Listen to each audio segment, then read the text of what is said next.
The millionaire called his pregnant wife boring in front of his mistress. Then she bought out his business that night.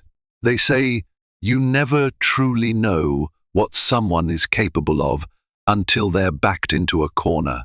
For Isabella Warren, a devoted wife expecting her first child, that moment came when her wealthy husband, Ryan, humiliated her in the most unforgivable way, calling her boring in front of his glamorous mistress at a crowded gala.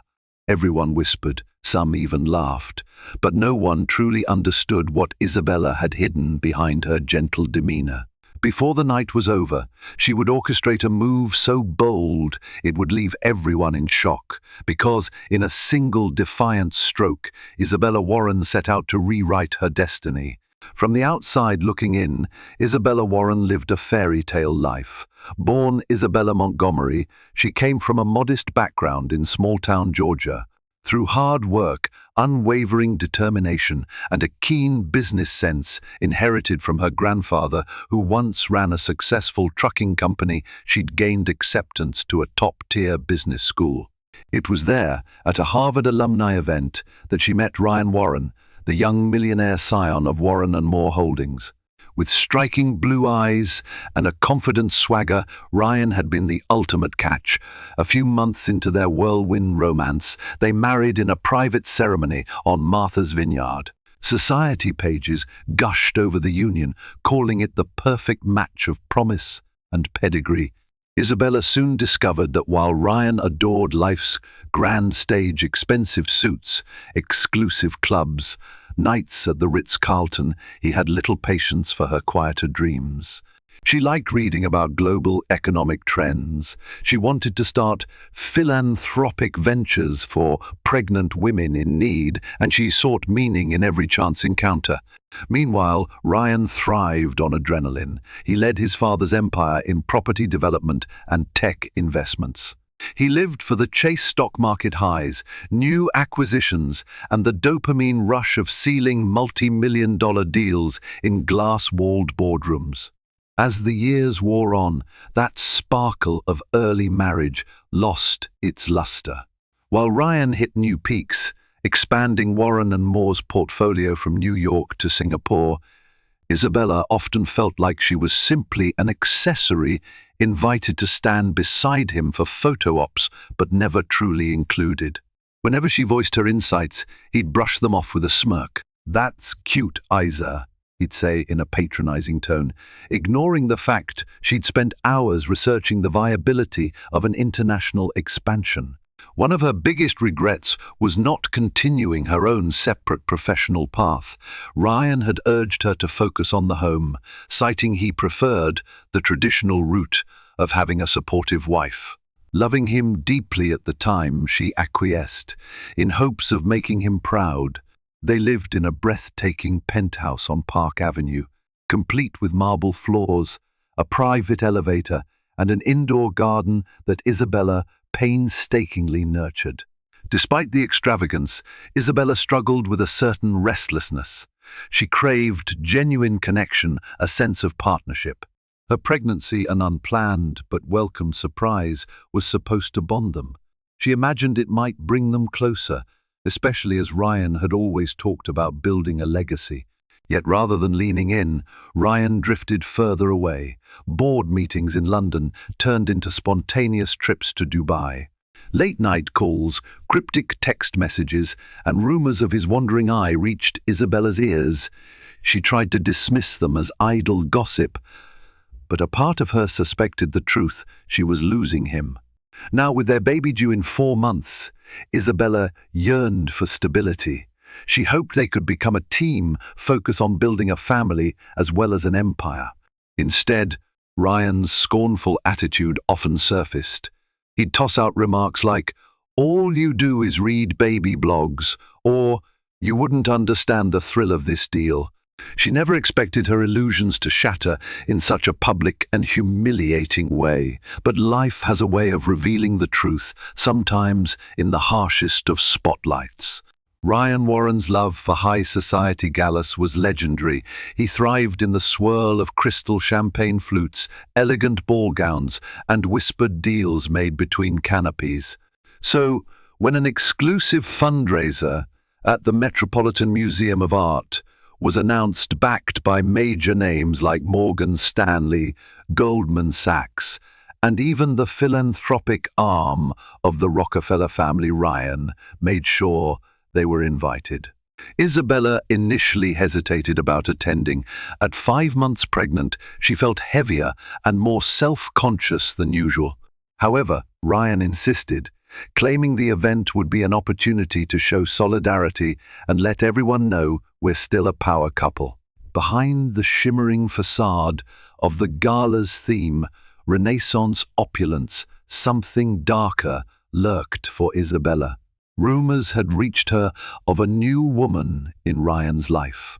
Her name fluttered on the lips of acquaintances at the country club, Genevieve Santorini, a supposed business partner from Milan. The few details Isabella managed to glean about Genevieve painted a portrait of a vivacious, striking beauty with a taste for couture, known for hosting lavish parties in Lake Como. Even so, Isabella couldn't fathom how brazen Ryan had become, bringing Genevieve to New York, parading her around in circles that Isabella also inhabited. Was he underestimating the rumor mill entirely? Or did he simply not care anymore? As the gala commenced, wealthy patrons ambled through the museum halls, sipping champagne and discussing their philanthropic endeavors. Isabella walked beside Ryan, wearing a floor-length, midnight blue gown that skimmed her growing belly elegantly. She had her hair pinned up, pearls glistening at her neck, determined to keep her composure. For a moment, she almost believed this evening might pass without drama. Then she caught a glimpse of Genevieve across the room. The woman was taller than Isabella, her dark hair styled in soft waves cascading past her shoulders. Dressed in a form-fitting sequined gown, she stood out like a diamond among rubies. Laughing with her was Carter Green, a hedge fund magnate who occasionally partnered with Ryan. Isabella watched as Carter discreetly signaled to Ryan. Within seconds, Ryan was drawn away from Isabella's side, leaving her standing alone in a swirl of glittering patrons. Anxious thoughts churned in Isabella's mind. She wondered how on earth Ryan could be so callous. Did he plan to introduce Genevieve to the same social circle that had, up until now, recognized Isabella as Miss S. Warren? Isabella's heart pounded. She followed Ryan at a distance, weaving through the crowd until she overheard him bragging to Carter and Genevieve about a newly closed deal in South Asia. Ryan's face glowed with excitement, his posture relaxed in a way Isabella realized he rarely showed around her anymore. Then it happened. Isabella stepped a little too close enough for them to notice her. Carter muttered a polite greeting, but Genevieve only flashed a cunning smile.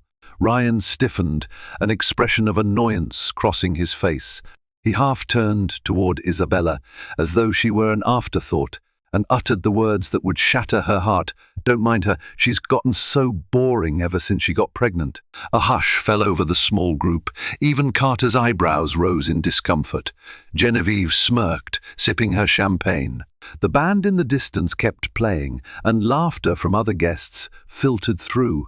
But in that moment, Isabella felt as if the world had ground to a halt, her cheeks heated with embarrassment. That single word, boring, cut deeper than she could have anticipated. Isabella blinked back tears and forced a polite nod. She refused to crumble in front of these people, refused to give Ryan or Genevieve the satisfaction of seeing her break. Mastering what dignity she could, she excused herself and walked away. But even as she retreated to the powder room, she felt an entirely different heat rising inside her. She didn't know it yet, but that night would mark the turning point of her entire life. Isabella was no stranger to disappointment, but the public nature of Ryan's betrayal was an agony unlike any she'd known. Retreating to a quiet alcove near the museum's courtyard, she tried to calm her trembling hands.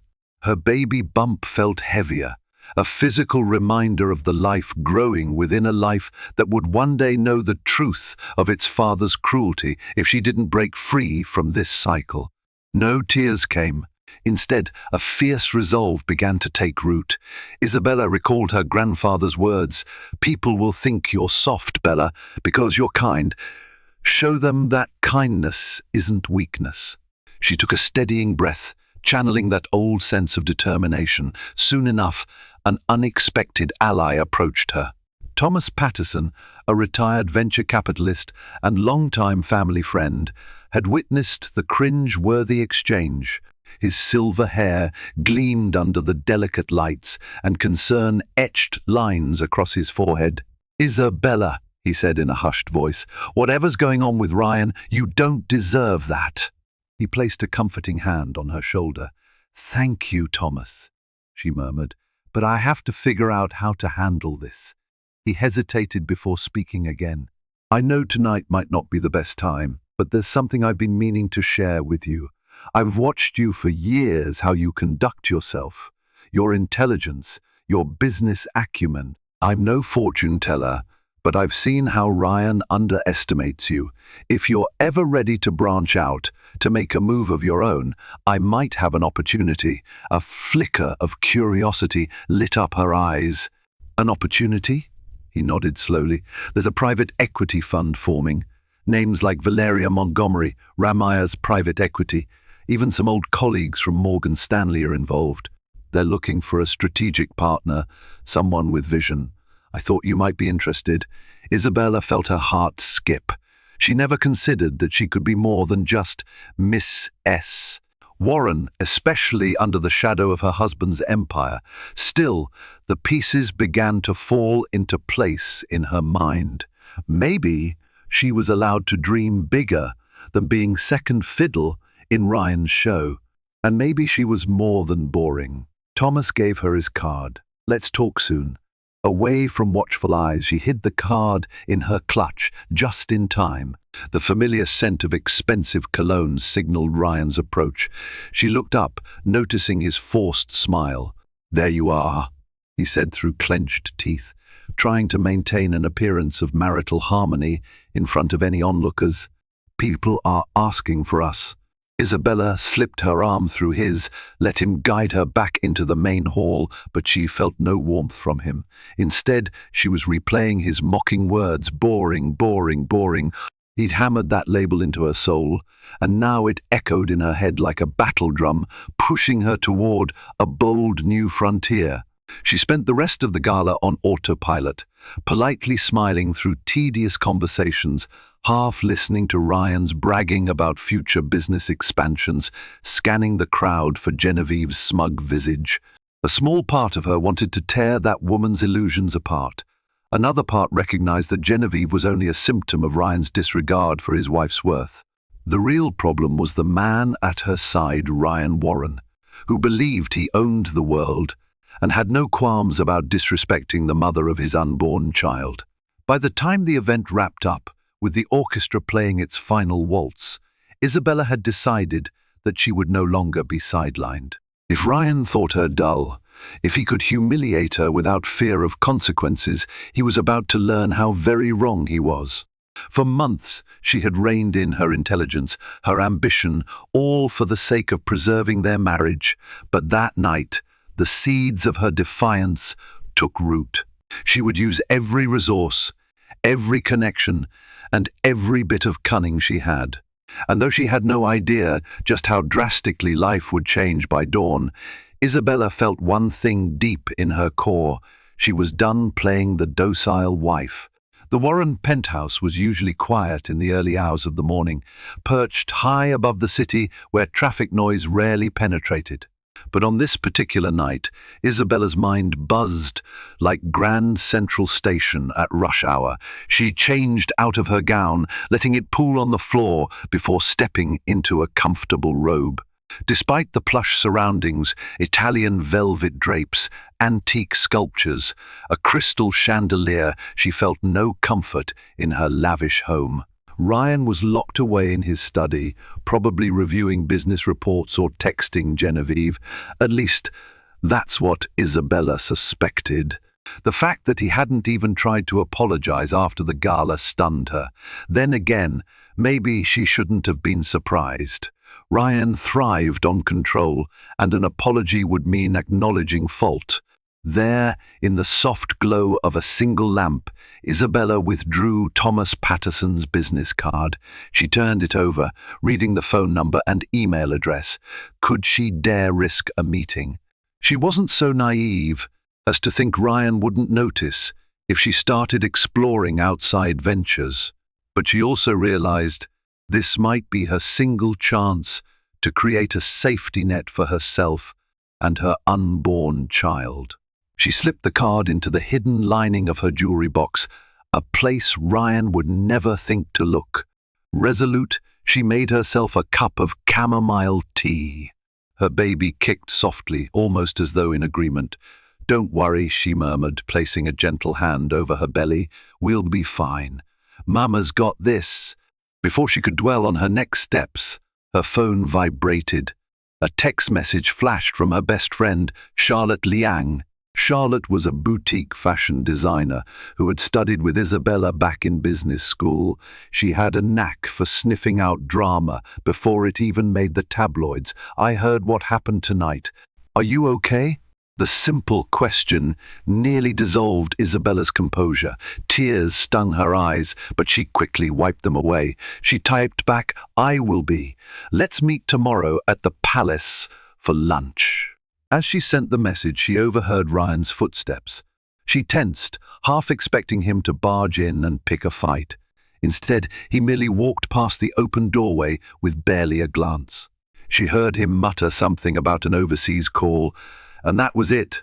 No good night, no concern, nothing. Slipping into bed, Isabella thought back to the vow she had made earlier. She wasn't going to be a pawn in Ryan's life anymore, but she also needed to be strategic. If she confronted him head-on about the affair without a plan, he would bulldoze her, or at least try to. As she closed her eyes, a swirl of possible strategies filled her mind. Maybe she could gather financial intel. Maybe she could meet with Thomas Patterson in secret. Maybe she could launch a business with Charlotte. The details were still hazy, but one thing was clear. She needed a plan that outsmarted Ryan at his own game. The night wore on, and sleep came in fits. Dreams morphed into nightmares of empty bank accounts and cold boardrooms. Yet every time her child stirred within her, she felt a surge of courage. She clung to one thought: she wasn't alone in this fight. Her unborn baby was with her, and that was reason enough to stand strong. The next day, at the Lotte New York Palace's elegant cafe, Isabella and Charlotte sat at a table near a towering floral arrangement. The soft chatter of affluent clientele created a gentle hum. Waiters, dressed in crisp uniforms, glided between tables. For a moment, the grand decor reminded Isabella of her old dreams. Dreams of forging an empire alongside Ryan, building philanthropic efforts, traveling the world. Now, those visions felt tarnished. Charlotte reached across the table, gently clasping Isabella's hands. "Spill it. Tell me everything," she said, concern laced with a fierce loyalty that had always buoyed Isabella's spirits. Isabella recounted the gala humiliation, Ryan's dismissive comment, and the painful certainty that he was having an affair with Genevieve Santorini. Charlotte's eyes flared. "That's beyond cruel. Does he even realize how lucky he is? He doesn't care," Isabella admitted, swirling her untouched coffee. "But I'm done being his doormat. Last night changed everything." Charlotte nodded slowly. "You have resources, Isa. You're not some unskilled trophy wife." A faint smile curved Isabella's lips. "I may have more resources than you think." She proceeded to tell Charlotte about Thomas Patterson's offer. "He wants me on board with a new private equity fund. I don't have every detail, but if I play my cards right, I could build something powerful, maybe even outmaneuver Ryan if he tries to leave me high and dry." Sounds like a plan, Charlotte said, taking a sip of her tea. But Ryan is cunning. Don't let him see it coming. Gather information, especially about his finances. Men like him think they can hide their tracks, but they always slip up somewhere. Isabella exhaled. You're right. I need to be strategic. Ryan never gave me a formal role at Warren and Moore, but I have some access logins, passcodes, older financial statements. If I carefully look through them, I might find something. Just be cautious, Isa, Charlotte warned. He's not going to take kindly to you having any leverage. They chatted more about the future, about the baby, and about the prospect of independence. Then, as they were finishing dessert, Charlotte's expression turned hesitant. There's something else you need to know. Word on the street is that Ryan's next big deal involves shady partnerships in Eastern Europe. My friend who works at the Department of Justice mentioned something about potential legal implications. If Ryan's stepping into muddy waters, it could crumble the entire Warren and Moore empire. A chill ran down Isabella's spine. If Ryan was delving into questionable territories for higher profits, that meant the foundation of his wealth might be on shaky ground. She realized that if she wanted to protect herself and her child, she needed to act fast. If the government swooped in with investigations, she could be left with nothing unless she had her own fortress of assets. Finishing her cappuccino, Isabella felt an uncharacteristic surge of adrenaline.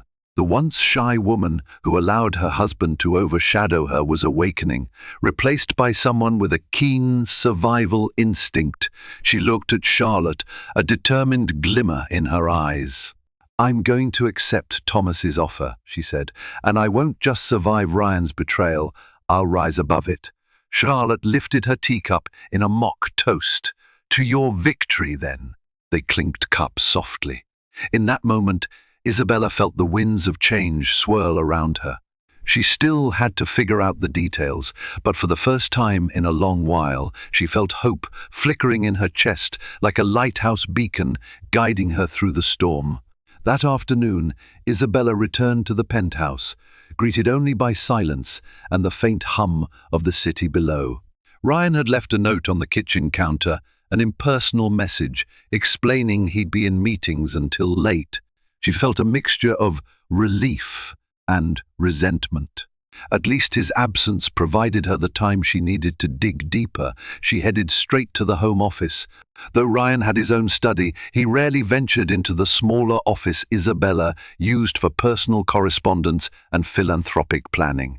She slid open the laptop, entered a password she knew Ryan used for lesser accounts, an old family dog's name spelled backward. Lucky for her, Ryan was arrogant enough not to change his passwords often. Her heart pounded as she clicked through Warren and Moore Holdings' internal server, rummaging in the digital archives. She looked for any hint of the rumored Eastern Europe deal. Sure enough, in a folder labeled Overseas Developments Q4, she unearthed a subfolder titled Confidential Derrick Projects.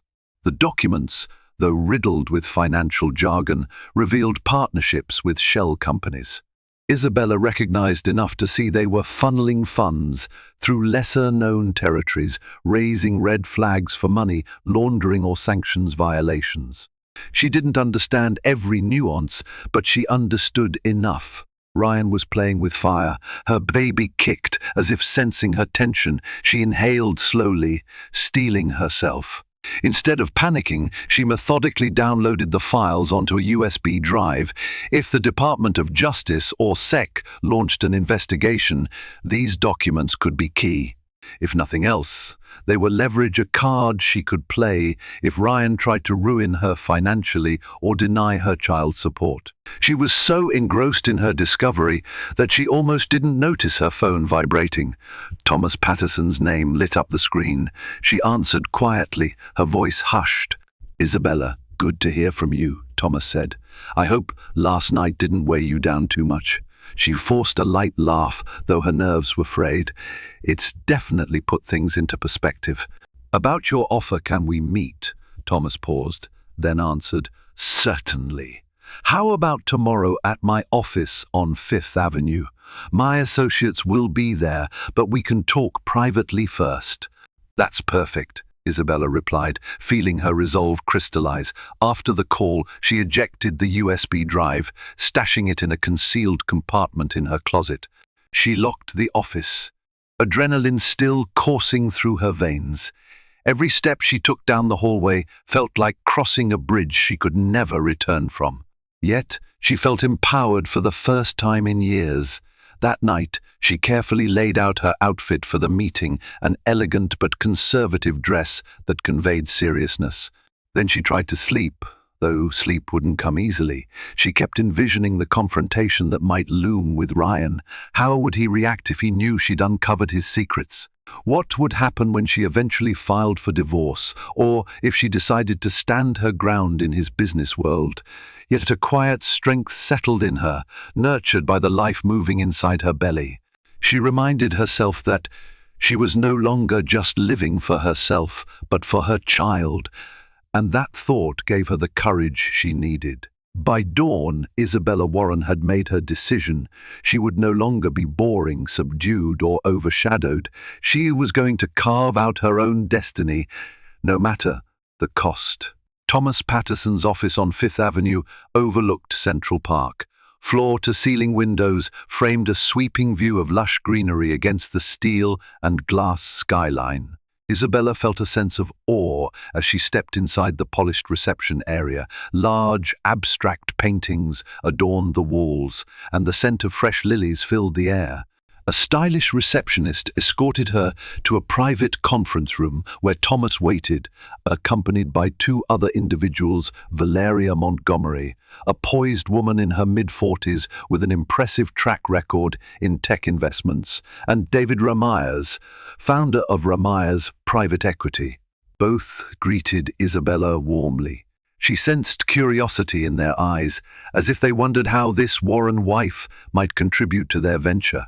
Thomas introduced everyone, then suggested they begin with a private conversation between him and Isabella. Valeria and David, exchanging knowing smiles, exited to another room. Once they were gone, Thomas's friendly demeanor shifted slightly to one of serious business. "I've followed your career before you married Ryan," Thomas began, leaning forward. "You were top of your class, co-led a startup project that later got acquired by a major marketing firm. Then, you seemed to fade from the professional scene. But I always saw potential in you, Isabella." Her heart fluttered at the validation. "I appreciate that. I'm ready to step back into the business world, but I need more details." "What exactly is this fund about?" Thomas nodded. "We're forming a private equity fund aimed at acquiring undervalued tech companies with strong growth potential. We've already identified a handful of targets in Silicon Valley and emerging markets.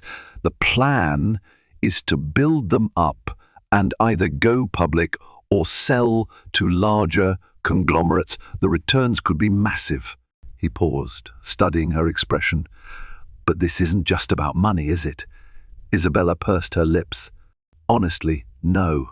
I need security for my child's future, and I'm worried that Ryan, my husband, may be involved in questionable deals. If the government cracks down on him, I want to have my own resources. I've dedicated years to supporting him, but he's shown me how little he values me." Thomas's eyes softened. "I understand, and I'd like to help. But to do that, I need your expertise. You've got a network of contacts from your Harvard days. You're also a Warren, like it or not. That name opens doors. But I suspect you want to stand on your own 2 feet, not just rely on that name." "That's exactly it," Isabella said. She felt a surge of resolve. "I want to invest, to negotiate, to be involved at the decision-making level." Thomas slid a stack of papers toward her. "This is an initial partner agreement. Read it over. We're prepared to offer you a seat at the table, one of the founding partners. You'll need to invest capital. If that's an issue, we can arrange some creative financing. Valeria and David trust me on this, and I trust you." Isabella scanned the document. The language was straightforward enough. Her role would entail due diligence, business strategy, and an optional buy in overtime. It was a chance to build something substantial, something that could outlast any personal turmoil in her marriage. Before she could reply, Thomas added gently, "I won't ask about your personal finances, but if you need help, I can front part of your share. You can repay me later once the fund gains traction." Gratitude welled up within her.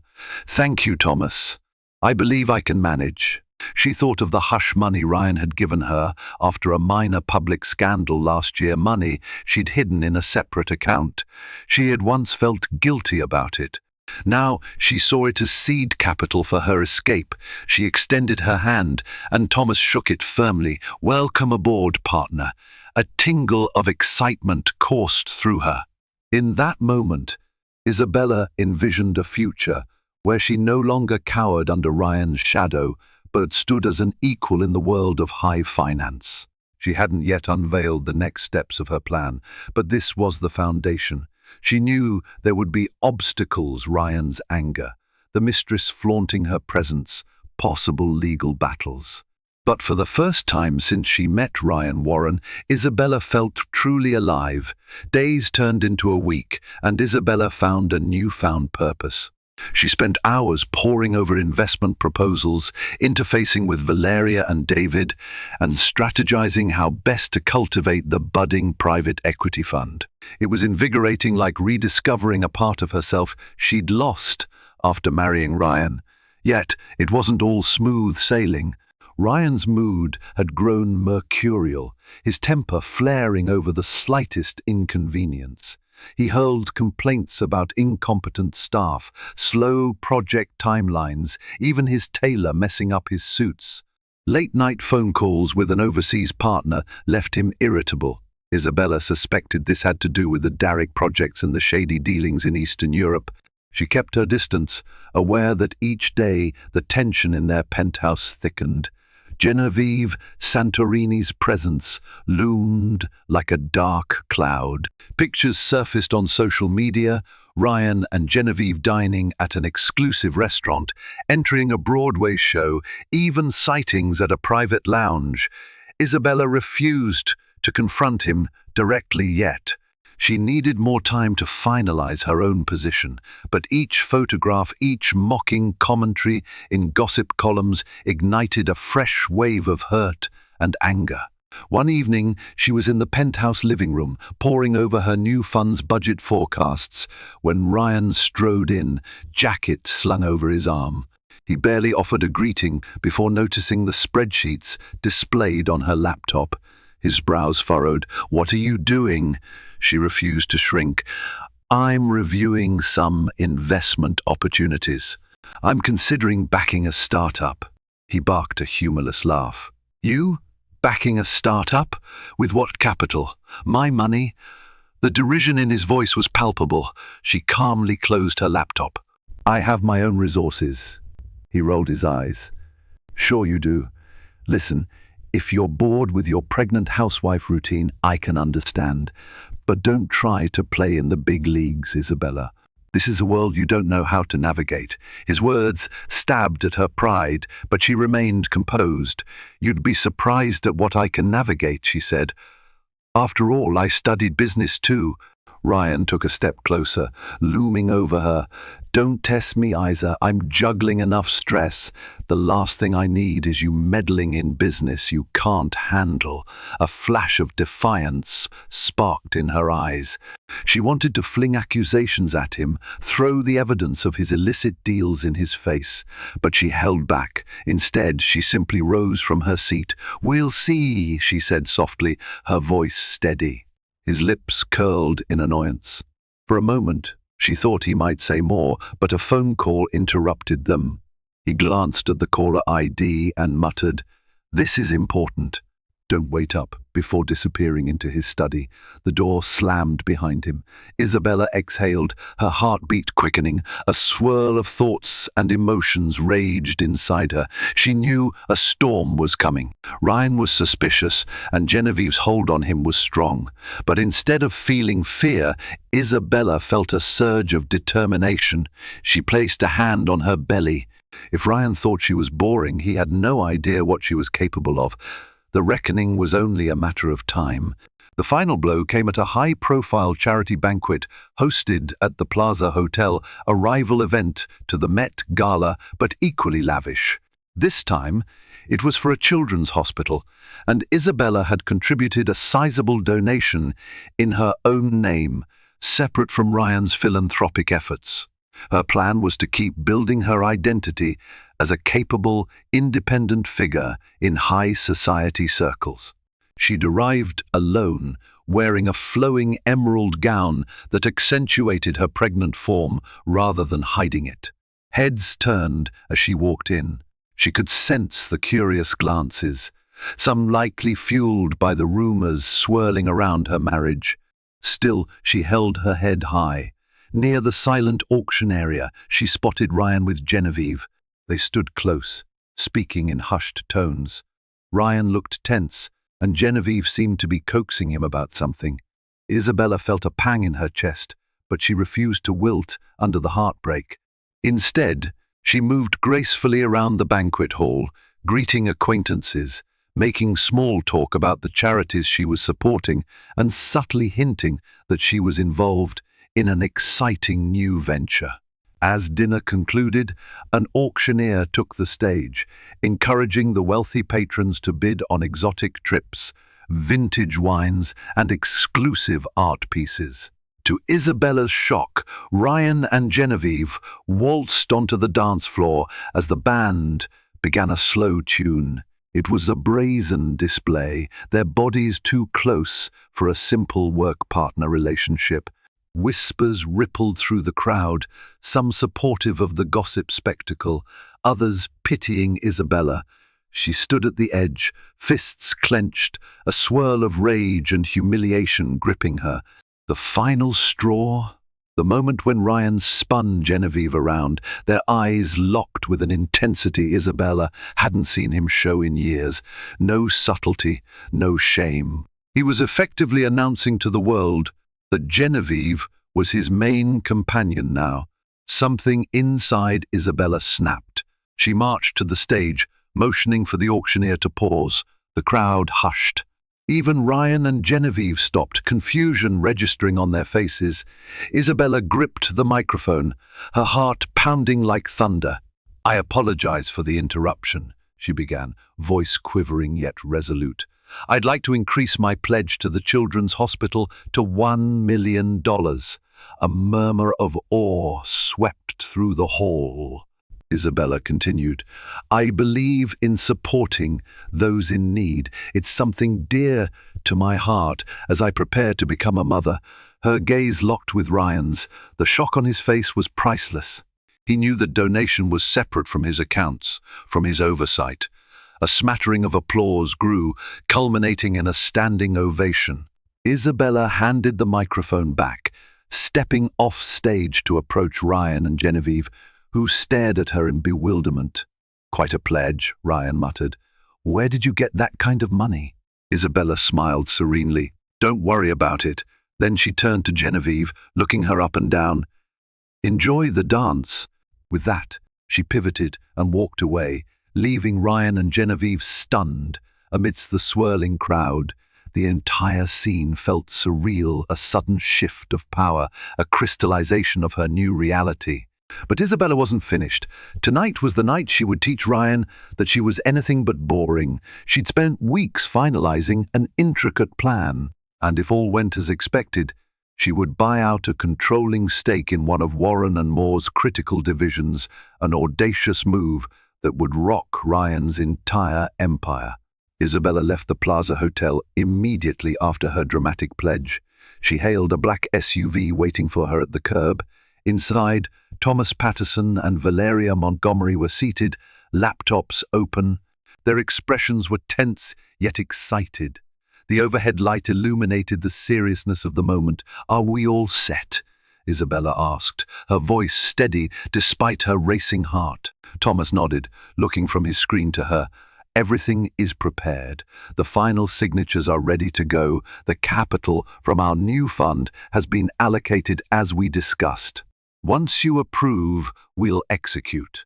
The plan was bold: use the newly formed private equity fund, along with Isabella's personal capital, to purchase the majority shares in a key subsidiary of Warren and Moore Anderson Tech. Anderson Tech specialized in cybersecurity solutions and had been a steady revenue generator for Warren and Moore for years. Ryan had overlooked its strategic importance, focusing instead on flashier deals. But Isabella knew better. If she controlled Anderson Tech, she would hold enormous leverage in the industry leverage that could rival Ryan's dominance. Valeria pulled up a digital contract on her tablet. All we need is your final e-signature, Isabella. Once that's done, the shares transfer to our holding entity, which you effectively control. With a trembling hand, Isabella scrolled through the contract's final pages. It was surreal. She was about to orchestrate a hostile buyout of her husband's subsidiary while carrying his child. Her mind flicked to the humiliations she'd suffered, the label of boring that had cut so deeply. This was her stand. She pressed her stylus to the screen, signing her name with quiet resolve. Thomas exhaled in relief, as though they'd just crossed a battlefield. "Congratulations, Isabella. You just took control of Anderson Tech." Valeria tapped her tablet. "Transaction confirmed. We'll issue a press release first thing tomorrow, letting the world know about the buyout. Ryan's lawyers will be in a frenzy." Isabella allowed herself a small, triumphant smile. She glanced at her phone. Messages from the banquet were pouring in, some congratulating her donation, others seeking clarification. She noticed one from Ryan. "Where are you? We need to talk." She ignored it. Adrenaline coursed through her veins as the SUV sped through the city streets. From the tinted window, she watched the skyline flash by. The towering buildings that had once felt like prisons, now they seemed like a kingdom she was finally claiming as her own. "Let's call it a night," she said softly. "Tomorrow we face whatever storms come our way." Thomas and Valeria nodded in agreement. She thanked them for their support and stepped out in front of her penthouse building. The doorman politely tipped his hat, opening the door for her. She walked into the marble-floored lobby, clutching her handbag that contained the final legal documents. When she reached her penthouse, she found Ryan there, pacing anxiously. The second he saw her, anger flashed in his eyes. "Where the hell have you been?" he snapped. "And what was that stunt at the banquet? You pledged $1 million as if it was pocket change." She slipped off her coat, meeting his gaze coolly. "I was doing something important. Trust me, you'll hear about it soon enough." He stepped toward her, fists clenched. "Isabella, don't test me. I've had enough of your games." Her lips curved into a mirthless grin. "Likewise. We can talk about it in the morning. Good night, Ryan." Without another word, she walked into the bedroom and locked the door. Her heart pounded against her chest as she leaned against the wall. She could almost taste Ryan's fury in the air. Tomorrow, everything would change. And for once, Isabella Warren was ready. Dawn broke over the Manhattan skyline, painting the city in shades of gold. Yet the serenity outside was no reflection of the chaos inside the Warren penthouse. Isabella woke early, a flurry of emotions coursing through her. She dressed carefully in a crisp white blouse and a fitted black skirt that accommodated her growing belly. Today, she would face the consequences of her bold move. By the time she stepped into the living room, Ryan was already on the phone, his voice raised, tension etched into every line of his face.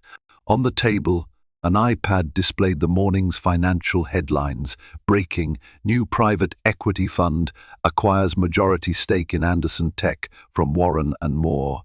Shocking coup: anonymous buyer snaps up Anderson Tech. Ryan ended the call with a hiss.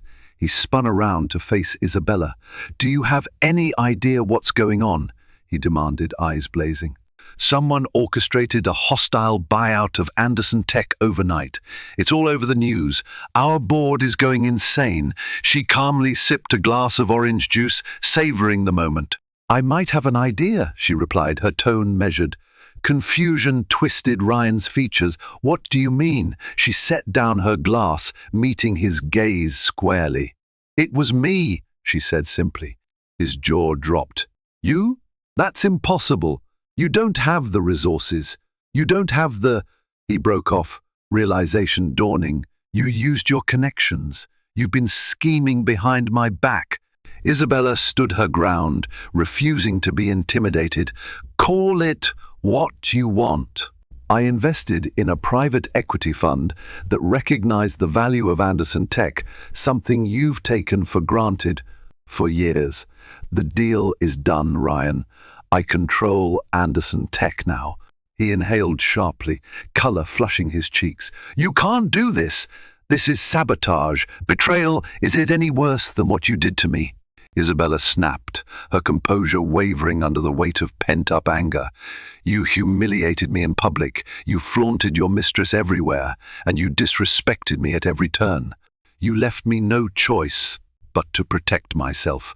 Ryan's eyes flickered with a mixture of fury and shock. He attempted to regain control. "We'll see about that. My lawyers will tear this deal apart. I'll prove you manipulated the board." "Go ahead," Isabella interrupted, her voice rising. "Check the legal documents, the funding sources, everything. It's airtight. Even if you wanted to sue me personally, you'd have to face the entire private equity consortium behind me. You might be good, Ryan, but you're not that good." He raked a hand through his hair, glancing down at her pregnant belly. "So this is your revenge?" A wry smile tugged at her lips. "This is my defense. Consider it a wake-up call. You once said I was boring. Well, I guess you were wrong." A thick silence fell between them. Ryan's breathing was ragged, as if he'd just run a marathon. "What do you want?" he finally asked, desperation tainting his voice. Isabella leaned back against the couch. "I want you to learn that you can't treat people like disposable accessories.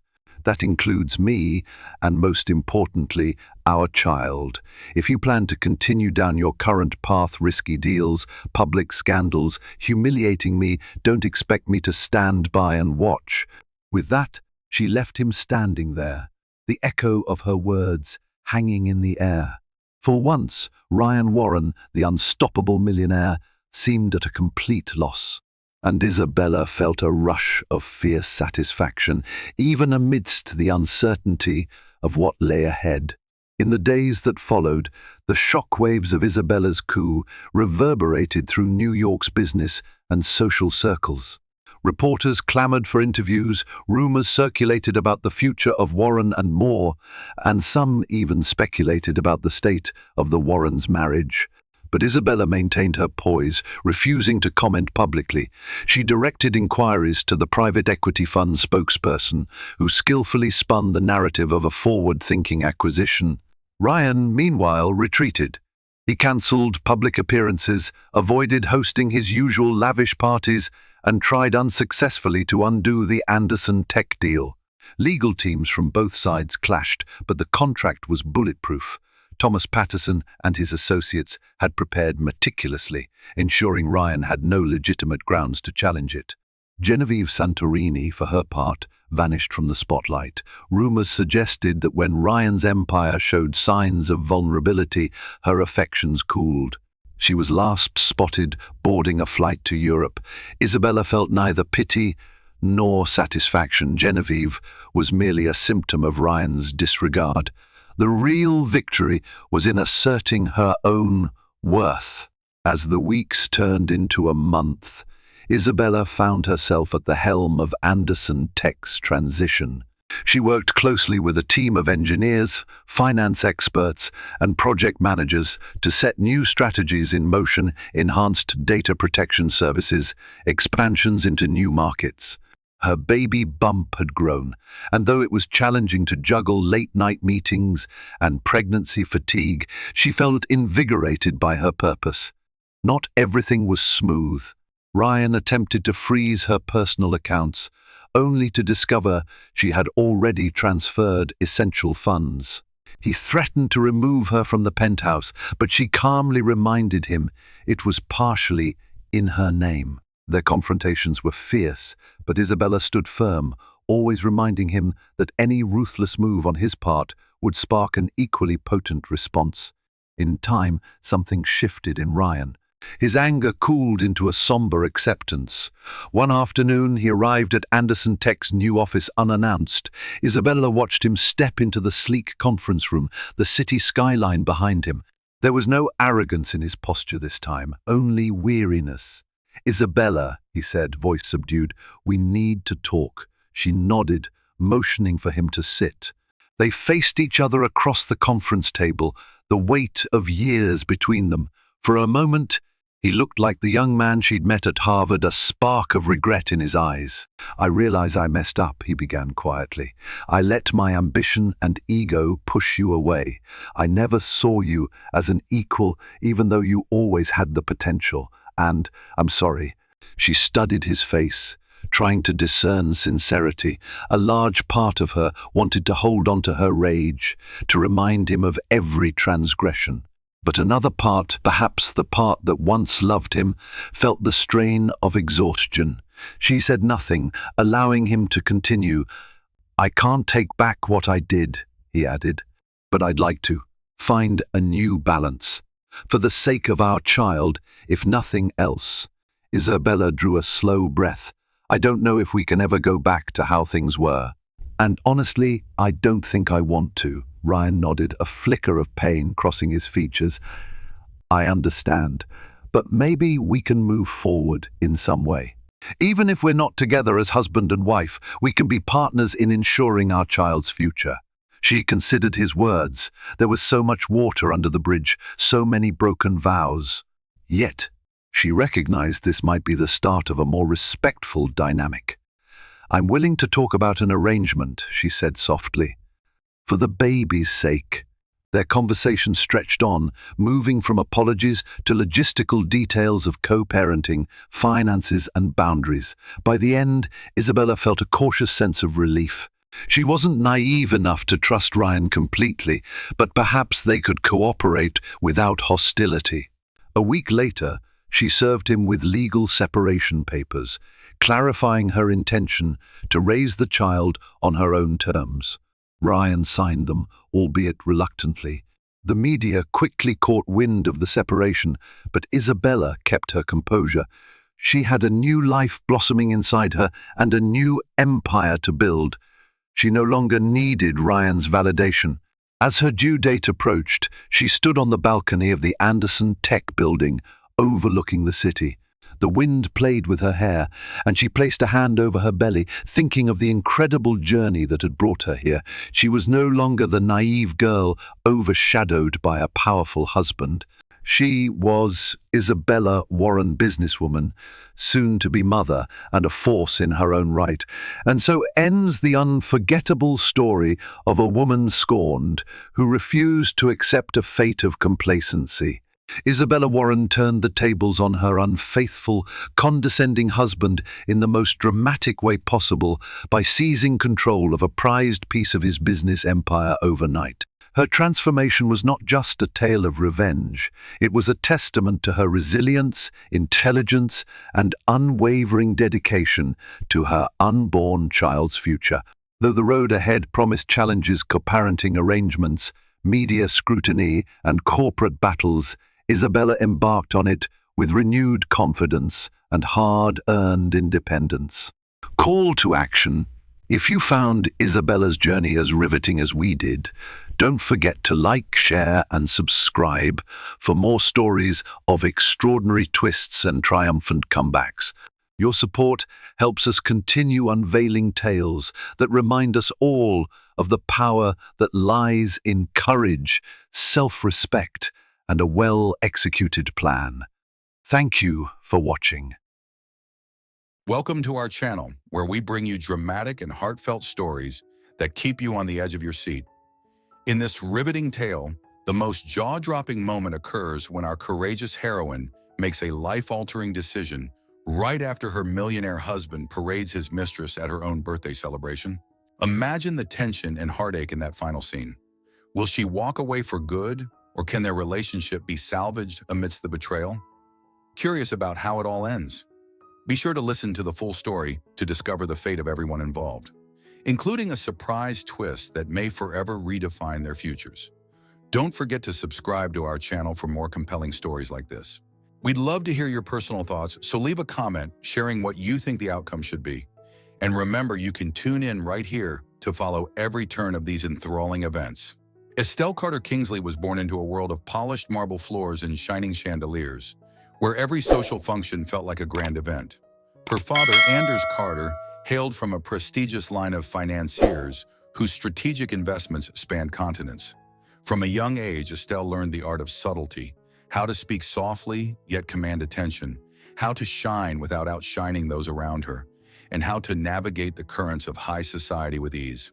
She spent much of her childhood attending charity galas with her father, admiring paintings in renowned museums across Europe, and studying in some of the finest boarding schools.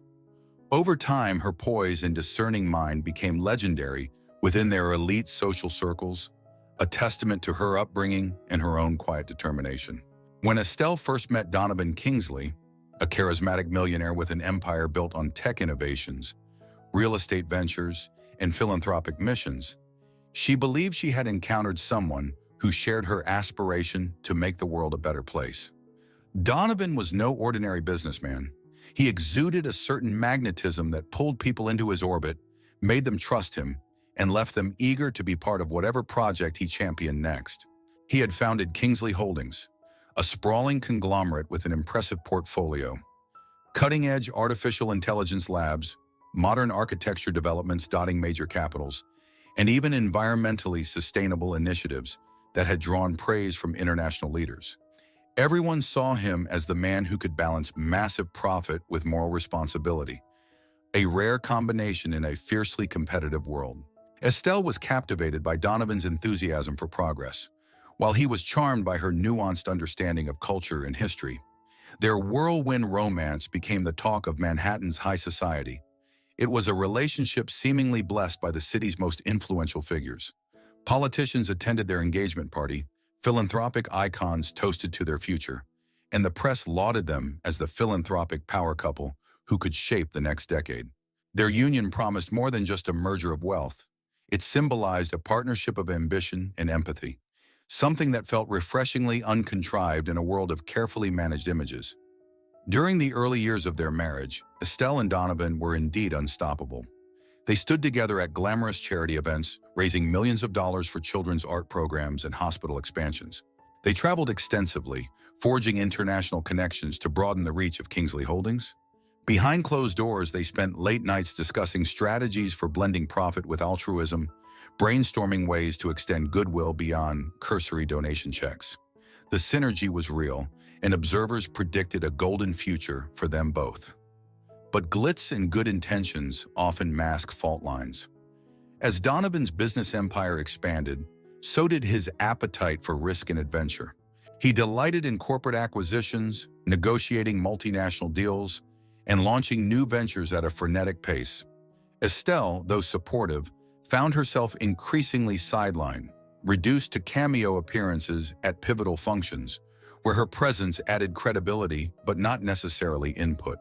The decline in their personal connection began as a faint, discordant note. A dinner missed here, a quick goodbye replaced by a distracted phone call there. Over time, it grew into a glaring rupture. Donovan's need for excitement, fueled by his ever-growing sense of invincibility, started edging out the sincere devotion that once made their relationship so special. When Estelle discovered she was pregnant, she believed it might be the unifying event that would restore their intimacy. Little did she know that Donovan had already embarked on another venture entirely, a clandestine liaison that threatened to unravel everything she held dear. The night of Estelle's birthday celebration arrived with grand fanfare. Tall, wrought-iron gates opened to reveal a winding driveway lined with trees, illuminated by soft golden lights. Rumor had it Donovan had spared no expense. He wanted the atmosphere to feel almost like a royal reception. Luxury cars formed a slow-moving procession, delivering guests onto a red-carpeted path. Inside the palatial Kingsley estate, an army of waitstaff hurried with meticulously arranged trays of champagne flutes, while a quartet gently serenaded the arrivals with classical tunes. The main ballroom boasted floor-to-ceiling windows overlooking Manhattan's sparkling skyline, an opulent setting that shimmered beneath crystal chandeliers and carefully placed floral centerpieces bursting with white orchids. Estelle was dressed in a flowing gown of lavender silk, its subtle drapery designed to camouflage the gentle curve of her midsection. She had not yet publicly revealed her pregnancy, eager to make a graceful announcement during the evening's toasts. A quiet excitement kept her heart fluttering. Surrounded by the hum of polite laughter and witty conversation, she felt optimistic that Donovan would seize the moment to reconnect with her. Her father, Anders, stood near her, meticulously greeting political figures, philanthropic leaders, and old money families who had supported their lineage for decades. The air was full of promise, scented by delicate honeysuckle candles and the buoyant potential that her child, perhaps the future heir to Kingsley Holdings, represented. As she welcomed acquaintances and dear friends, Estelle felt a small thrill at every mention of her rumored glow. Some noticed she was radiantly happy, others teased that Donovan had better be prepared for fatherhood. She merely smiled and hinted that good news might soon be shared. In her mind, she had already rehearsed the short speech she would give, something understated yet heartfelt about becoming a mother and hoping that the next generation could inherit not just financial security, but a true commitment to humanitarian causes. Then only an hour into the evening, a ripple of hushed fascination coursed through the crowd like an unexpected gust of wind. Donovan had arrived, but he wasn't alone. On his arm was a striking figure, a woman in a scarlet gown that hugged her every curve. Her glossy hair fell in waves around a face that radiated a calculated confidence. Most of the guests had never seen her before, but some recognized her from a handful of Donovan's smaller business events or from social media whispers. Her name was Lucia DeMarco, a marketing consultant whose creativity and flair had, according to rumors, rekindled Donovan's zest for adventure, both in and out of the boardroom. A hush gripped the assembly as Donovan and Lucia walked through the main hall, the taps of her expensive heels echoing in a space too suddenly quiet. Estelle, standing by a polished marble pillar with her father, locked eyes with Donovan from across the room. The unspoken horror in her gaze demanded an explanation. "Why are you doing this to me, and on my birthday?" She battled the sudden sting of tears, steeling herself. Estelle's emotional training in social graces kicked in like a reflex. Straighten your shoulders, keep your composure, and do not let them see you falter. Meanwhile, Lucia's expression betrayed neither remorse nor discomfort, only a self-assured smile suggesting she felt entitled to be there. For Estelle, a seed of disbelief mingled with fury. Tonight was meant to be her triumphant moment, one celebrating both her life and the life growing inside her. Donovan had turned it into a scandalous spectacle. In a display of nerve that bordered on brazen, Donovan drew Lucia forward, cutting through clusters of guests who parted instinctively to watch the unfolding drama. He exuded the same poised confidence he displayed at global conferences, the kind that usually reassured anxious investors. Except this time, he wasn't pitching a new product or seeking capital. He was walking into a social battlefield of his own making, accompanied by the very person rumored to be his mistress. Estelle's father, Anders, quickly placed a steadying hand on her arm. "My dear, you don't need to face him if you're not ready," he whispered, his voice resonating with paternal protectiveness. But Estelle, summoning the grace she had been raised with, refused to run. She stepped forward calmly, holding her flute of sparkling water as if it were a prop in a play she had not agreed to star in. When Donovan finally reached her side, a frigid tension enveloped the room. Several distinguished guests feigned polite conversation in the background, but their eyes never stopped monitoring the trio. "Happy birthday, Estelle," Donovan said, leaning in to plant a perfunctory kiss on her cheek. The gesture held none of the warmth of years past. Lucia stood inches behind him, a living testament to the brazen disregard for his wife's dignity. Estelle, forcing a tight smile, replied, "Thank you for attending." It was an ice-cold retort, especially from someone whose usual greetings brimmed with warmth and sincerity. To those observing, the entire exchange felt surreal, like a climactic twist in a stage play. Some noble families and business moguls shifted uncomfortably, unwilling to publicly snub Donovan Kingsley, but equally hesitant to show approval for such blatant disrespect. Others, perpetually hungry for salacious gossip, hovered close enough to catch every nuance. Lucia offered her hand to Estelle. "It's wonderful to finally meet you." she said, her tone polite but laced with unspoken bravado. Estelle could barely utter a response. Even as she maintained a veneer of civility, a roiling tide of anger and humiliation throbbed inside her. She felt the faint swirl of her child's movement, a poignant reminder that she was responsible for another life now, one that had just been thrust into a scandal not of its own making. Sensing the escalating tension, Anders Carter raised his glass, skillfully redirecting everyone's focus. "A toast," he announced, beckoning the crowd toward the massive dining room set with flickering candles and silverware, polished to an impeccable sheen. Staffers began quietly ushering guests into the next segment of the evening. Through the clinking of glassware and the low hum of whispered astonishment, Estelle felt an urgent need to steady herself. She knew she still had her big announcement to make. Would Donovan ruin that too? She inhaled deeply, reminding herself that the new life growing inside her deserved a mother who could rise above this madness. In mere moments, the birthday dinner took on an odd duality. Everything appeared polished, orchestrated, and elegant, yet the emotional undercurrent was one of shock and impending confrontation. Under different circumstances, this gathering would have been a resounding success, a shining beacon in Manhattan's social calendar. Now it felt like a grand stage for Donovan's betrayal and Estelle's heartbreak. The real question was whether the heartbreak would break her or galvanize her into someone unstoppable. Dinner proceeded in a swirl of sumptuous courses served by discreet waitstaff in crisp uniforms. White-gloved hands poured vintage wine for the guests, but Estelle declined any alcohol, opting instead for water, a necessity given her pregnancy. She found herself seated at the head table, flanked by her father and Donovan. Lucia, uncomfortably close, occupied the seat next to Donovan. Thus arranged, the dining experience became an involuntary drama for Estelle, as if each silver platter unveiled not just gourmet delicacies, but fresh waves of emotional turmoil. Between courses, Anders stood to deliver his birthday toast. He began with a sense of pride that momentarily restored dignity to the evening. "My daughter has always been a source of great joy," he said. He recounted stories of Estelle's childhood, her fascination with Renaissance art, her habit of sketching elaborate pictures instead of doodling in her notebooks, and her unwavering empathy that led her to volunteer in shelters even as a teenager. "And in marrying Donovan Kingsley, I believed she had found someone who shared her commitment to the greater good." Though unspoken, everyone in the room could sense Anders's frustration, especially given the present circumstances. Still, he soldiered on. "So please, raise your glass to Estelle, a brilliant mind, a gentle soul, and a daughter who continues to inspire me." Warm applause rippled across the tables, and Estelle rose to address the attendees. She felt an electric tension creeping along her spine, but refused to buckle under its pressure. "Thank you, Father, and thank you, everyone, for joining us tonight."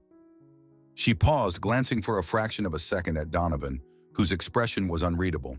"I have a bit of news," she continued, voice trembling just enough to betray her nerves. "Donovan and I are expecting our first child." A collective gasp followed her statement. The significance was not lost on anyone. Rumors of a rift between her and Donovan had floated around, and here was a revelation that should have united them in celebration. Donovan mustered a forced smile and reached over, brushing a quick kiss on Estelle's cheek. To outsiders, it looked vaguely supportive, but to Estelle, it felt like a hollow performance. "Congratulations," piped up a few well-wishers. Applause returned, along with a round of congratulatory remarks. Yet Estelle could see that Donovan's attention was drifting. His posture was tense, and he seemed more focused on controlling the damage to his image than sharing in the genuine thrill of becoming a father. Lucia, seated just a few chairs away, maintained a serene composure. She neither displayed envy nor remorse, as if her relationship with Donovan existed in a separate realm where Estelle's pregnancy was merely a footnote. Dessert came, a towering cake layered with dark chocolate and edible gold flakes, but the sweet indulgence couldn't mask the bitter tension. Estelle's heart pounded each time Donovan leaned over to whisper something to Lucia. Though they tried to appear discreet, the discreetness only magnified the impropriety in everyone's eyes. Still, Estelle told herself that no matter Donovan's betrayals, her child was her priority, and she would ensure that nothing overshadowed that new life. Deep inside, she began to sense a rising determination, a quiet certainty that if Donovan refused to honor his commitments, she would find a way forward alone, with her head held high. By the time the meal ended, many guests had retreated to quieter corners, murmuring about the scandal. Some drifted home early to avoid the awkwardness, while others lingered to glean more details or offer private words of support to Estelle. Deciding she needed a moment of clarity, Estelle excused herself and made her way to the estate's lavish gardens, her heart pounding in a conflicting mix of sorrow and emboldened resolve. Outside, lanterns cast gentle halos onto manicured hedges and marble statues. Tiny pathways meandered through rose bushes and around a tranquil pond. Estelle inhaled the cool night air, trying to steady herself. She considered calling out Donovan, demanding an explanation, but a part of her worried that a public confrontation might worsen matters. Then, as if summoned by her thoughts, Lucia stepped into the garden, wearing her radiant red gown like a challenge. "So, you followed him," Estelle said, her voice taut with tension. "Why come to my birthday celebration on his arm?" Lucia answered calmly, flipping a lock of dark hair behind her shoulder. Donovan insisted. He felt it was time to bring our association into the open. Her tone was neither apologetic nor hostile, just factual, as though she were explaining a business strategy. Estelle's stomach churned. She placed one protective hand over her abdomen, recalling the unborn child who needed her strength more than ever. "Does it bother you," she pressed, "knowing you're with a married man whose wife is pregnant?" Lucia gave a half shrug, her jeweled earrings glimmering in the garden's soft lighting. "I won't pretend this is ideal, but Donovan said your marriage was effectively over. I didn't realize you were expecting until recently, and even then, it's not my place to judge him." The detached finality in her words, the unwavering conviction that she was in the right, sent a wave of anger through Estelle. Before Estelle could lash out, Anders appeared, his brow furrowed with concern. "I think we've had enough of this evening's theatrics," he said pointedly, looking at Lucia with barely concealed disapproval. In that moment, the fatherly warmth Estelle had always counted on surrounded her once more. "Come, my dear," he said to Estelle. "Let's leave this for another time." Lucia, sensing that she was outmatched, nodded politely and disappeared back into the estate. In that moonlit garden, Estelle felt both the weight of the situation and an unexpectedly fierce determination building inside her. She wasn't just a wife dealing with betrayal. She was soon to be a mother, responsible for safeguarding the future of her child. No matter how humiliating Donovan's actions were, she refused to let him rob her of her dignity. Arm in arm with her father, Estelle returned indoors. She knew she had to confront Donovan eventually, probably sooner rather than later, but she wanted the setting to be on her own terms. For the rest of the night, she maintained a brave face, speaking graciously to the remaining guests and thanking them for attending. With each shallow courtesy, her decision crystallized. If Donovan would not be a partner, she would forge a life that served her unborn child's interests above everything else. And that life might no longer include him. Estelle woke the next morning to the muffled clamor of reporters at the gates. Overnight, the scandal had burst into public view. Photographs of Donovan arriving with Lucia on Estelle's birthday were plastered across tabloids and social media, accompanied by sensational headlines like "Millionaire husband flaunts mistress at pregnant wife's party." Camera crews aimed their lenses at passing cars, hoping for a single glimpse of the woman whose heartbreak had become a feeding frenzy. Estelle felt her stomach churn with nausea, partly from her pregnancy, but mostly from the staggering intrusiveness into her private life.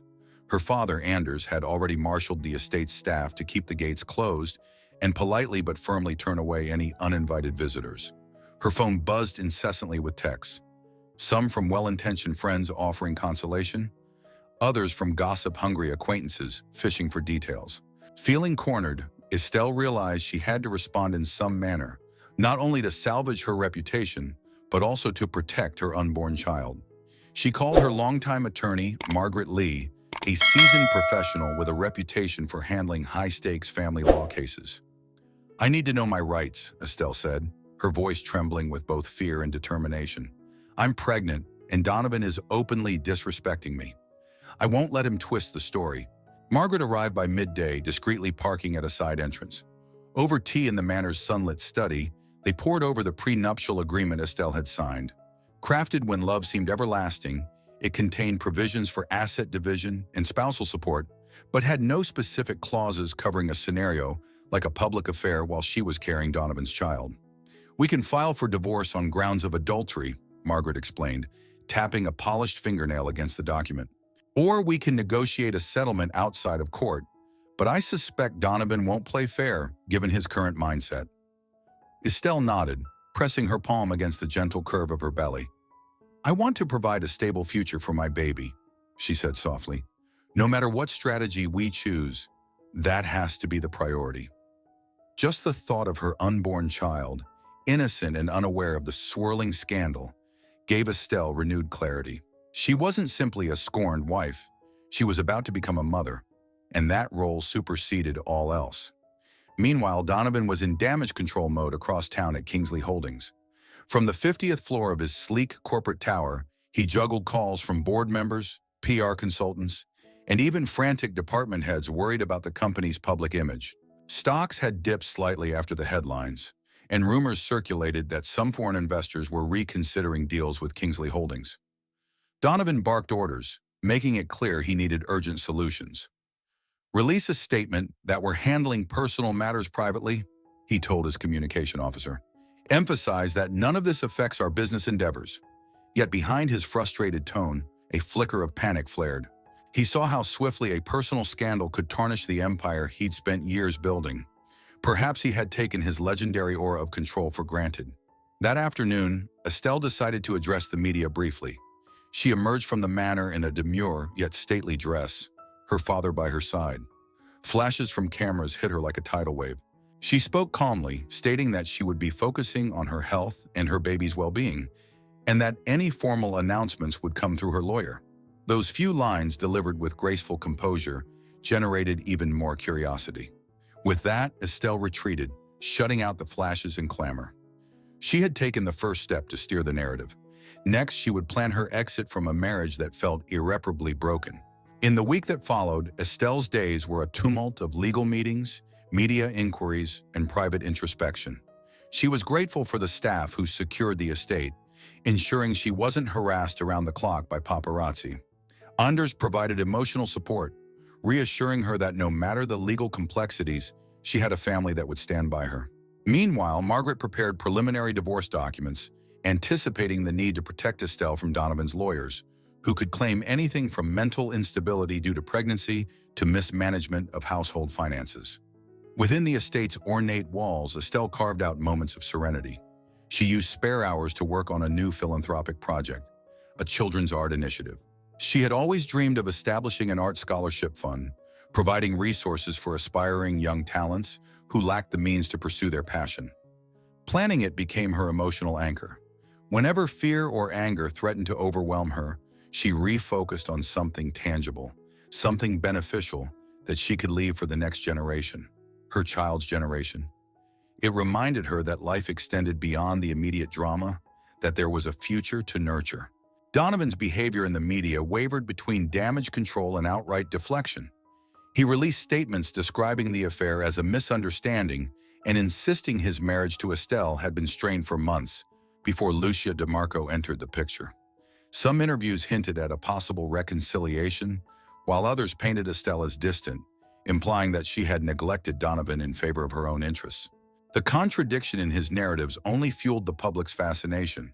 Commentators on news programs labeled the entire spectacle the unraveling of a power couple, each offering a theory for Donovan's brazen actions.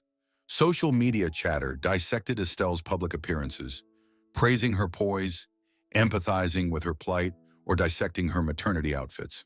Even Lucia DeMarco became a trending topic, with critics labeling her as an opportunist who capitalized on Donovan's midlife restlessness. One afternoon, Estelle received a phone call from a prominent talk show host named Felicity Monroe, known for championing women's voices and tackling sensitive social issues with empathy. "Estelle," Felicity said warmly, "I'd love to give you a platform to share your side. Not a tabloid spectacle, just a respectful conversation about what you're going through." Initially, Estelle hesitated. Part of her yearned for privacy, especially as her pregnancy progressed and the emotional toll weighed heavier each day. On the other hand, she recognized that speaking publicly, on her own terms, could reclaim control over a story that was being appropriated by every gossip outlet. After deliberating with Margaret and Anders, Estelle decided that an interview with a compassionate host might be her best chance to set the record straight without turning her personal life into further spectacle. On the arranged evening, Estelle slipped into an elegant but simple maternity gown, her hair styled in a soft, understated way. She journeyed to a quiet studio rather than a crowded stage, ensuring an intimate ambience. Felicity Monroe greeted her with a reassuring smile, guiding her to two armchairs arranged beneath gentle lighting. When the cameras rolled, the conversation felt less like an interrogation and more like a vulnerable, heartfelt exchange. For the first time, Estelle spoke frankly about the betrayal, the pregnancy, and her resolve to build a healthier environment for her child. She addressed Donovan's accusations, clarifying that she had never concealed her pregnancy to gain an advantage. Rather, she'd chosen her birthday to share the news because she had yearned for a moment of unity. By the interview's end, she sensed that she had not only earned public sympathy, but also claimed back part of her identity that Donovan's affair had threatened to overshadow. The morning after her interview with Felicity Monroe, Estelle awoke to an outpouring of support on social media, through personal messages, and from philanthropic colleagues who admired her steadfast composure. She was inundated with heartfelt comments praising her strength and condemning Donovan's choices. Her father, Anders, expressed his pride in her decision to stand up for integrity while handling adversity with remarkable grace. For Estelle, it wasn't just a PR victory. It felt like the beginning of a new chapter, one where she dictated the narrative rather than simply reacting to Donovan's indiscretions. Donovan, however, saw the interview as an overt challenge to his public image. While some of his advisors urged him to issue a humble apology and attempt a softer stance, he struggled with the idea of conceding fault. He was Donovan Kingsley, accustomed to winning negotiations by sheer willpower. To him, this scandal was just another negotiation, albeit with higher emotional stakes. Caught between illusions of invulnerability and the harsh reality that every misstep now eroded public trust, Donovan vacillated between anger and denial. Lucia DeMarco, feeling the growing pressure, demanded clarity about her future. Would Donovan finalize a divorce to be with her, or was she about to become the scapegoat in a situation spiraling beyond control? Meanwhile, Margaret advanced the legal proceedings. "We should prepare for an adversarial approach," she warned Estelle. "Donovan's team might try to discredit you in every way possible, especially because you're pregnant." Sure enough, new rumors emerged, floated by anonymous sources, suggesting Estelle was prone to emotional outbursts, thereby casting doubt on her suitability as a parent. Hurt but undeterred, Estelle reminded herself of her own worth. She had spent her life building a reputation based on compassion and authenticity. No rumor could destroy that unless she allowed it to. Realizing how corrosive the Manhattan spotlight had become, Estelle decided to spend the latter phase of her pregnancy away from the incessant media glare. She reached out to her Aunt Harriet in the English countryside, who owned a stately manor set amid rolling hills and quaint villages. When Harriet extended an invitation, Estelle felt relief flood through her. She arranged to quietly depart with minimal staff, leaving Anders in charge of the estate and her legal counsel in Margaret's capable hands. Stepping onto a private plane, Estelle watched the twinkling lights of the city disappear beneath the clouds. In that moment, she sensed a profound transition. She was no longer the anxious woman cornered at her own birthday party.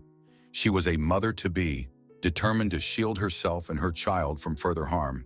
Upon arriving in England, she found immediate solace in the manor's ivy-draped walls and peaceful gardens. Morning walks through dew-kissed fields, afternoon tea with Aunt Harriet, and evenings spent reading by the fireplace gave her the emotional space she so desperately needed. Each day, her unborn baby's subtle movements reminded her of the promise of new life. She wrote letters to her legal team, clarifying her intent to seek full custody and a fair settlement, not out of spite, but to ensure her child's well-being would never be compromised. The more time Estelle spent in that serene corner of the world, the more she felt her old self returning, strong, self-possessed, and fueled by an unwavering love for the life growing inside her. Even so, a part of her wondered if Donovan would attempt one last move, an apology or a dramatic gesture of remorse.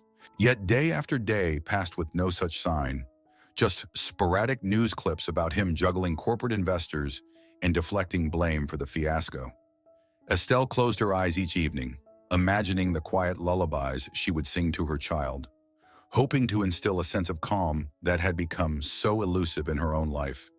No matter how Donovan responded, she resolved to stand firm. She had reached a point of no return, but also a horizon of infinite possibilities. And as she gazed out across the rolling countryside, she smiled at the thought that true empowerment was hers to embrace. No scandal or betrayal could erase the future she intended to build. Now that you've glimpsed the turmoil brewing within this fractured marriage, it's time to delve deeper into the intense confrontations, hidden heartbreaks, and ultimate resolutions that lie ahead. As new revelations unfold, each character struggles with the delicate balance between loyalty and self-preservation. The stakes have never been higher, especially with an innocent child soon to be born into the storm. Will they reconcile for the sake of the baby? Or does the final twist set them on uncharted paths?